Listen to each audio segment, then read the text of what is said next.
Well, to health issues now. Viral hepatitis is a disease physicians believe has been ignored for far too long in spite of its potential dangers.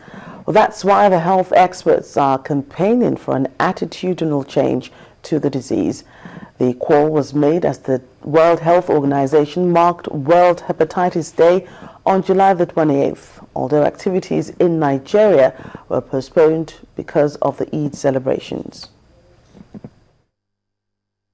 Hepatitis is a medical condition defined by the inflammation of the liver and characterized by the presence of inflammatory cells in the tissue of the organ.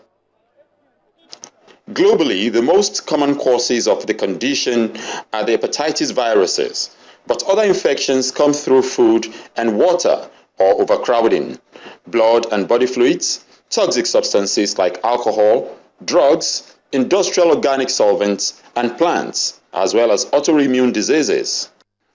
Types of hepatitis range from hepatitis A, B, C, D to E, but the most dreaded is hepatitis B.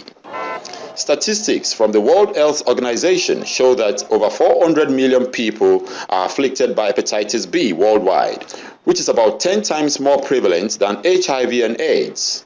In Nigeria, 15 to 20% of the population are infected, but how many of them know about hepatitis?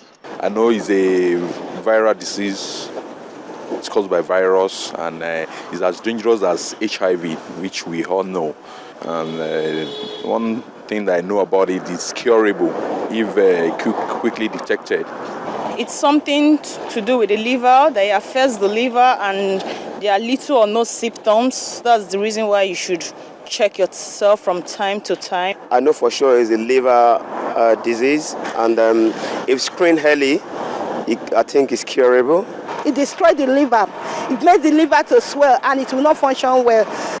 Some knowledge, you may say, but the physicians believe a lot more needs to be known. I think we need to know that we should do counseling and screening. So we should counsel them before we screen them. A gastroenterologist and associate professor of medicine at the University of Lagos, Dr. Olufunmilayo Leshi, and a team of doctors and medical students are also worried about the low level of awareness. We're looking at about 20 million people in Nigeria that are infected with this virus. So the question is, so what about that?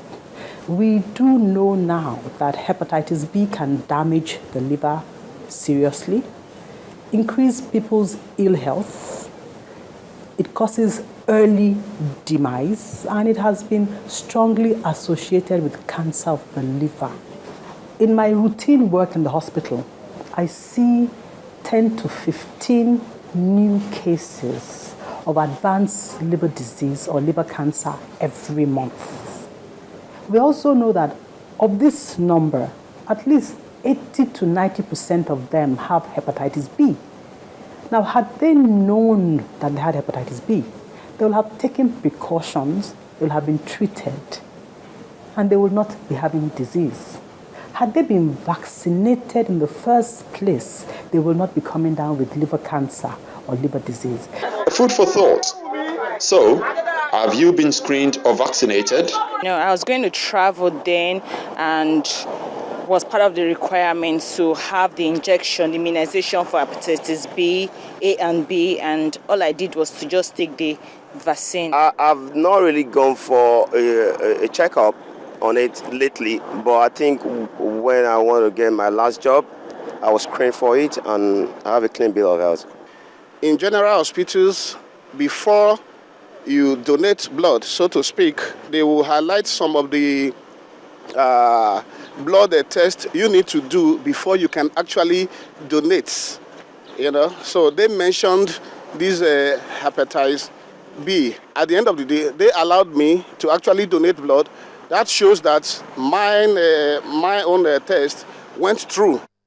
Not everyone can be that lucky. The problem of disclosure has also hampered the campaign, and Dr. Leshi says being hepatitis B positive is not the end of the world for patients. Thank God for science. We know that only 25 to 30% of people living with hepatitis B will ever develop any severe liver disease. So the fact that one has been diagnosed with hepatitis B is not a life sentence at all. Obviously, every hepatitis patient has to be further evaluated to determine whether they are what we call inactive carriers or whether they are actually active carriers. Those who are inactive carriers, they have a good risk. They do not tend to develop disease, but they continue to be carriers of the infection. So we need to monitor them because they can carry the infection, they can spread the infection, but they themselves in their lifetimes may not have advanced liver disease. Now the 25 or 30% that have markers that may suggest future advanced disease is really the target of many treatment programs for hepatitis B. As the world thinks again about hepatitis, you are advised to be in the know. Remember to spread the awareness, get screened and vaccinated, and you may just be saving a life.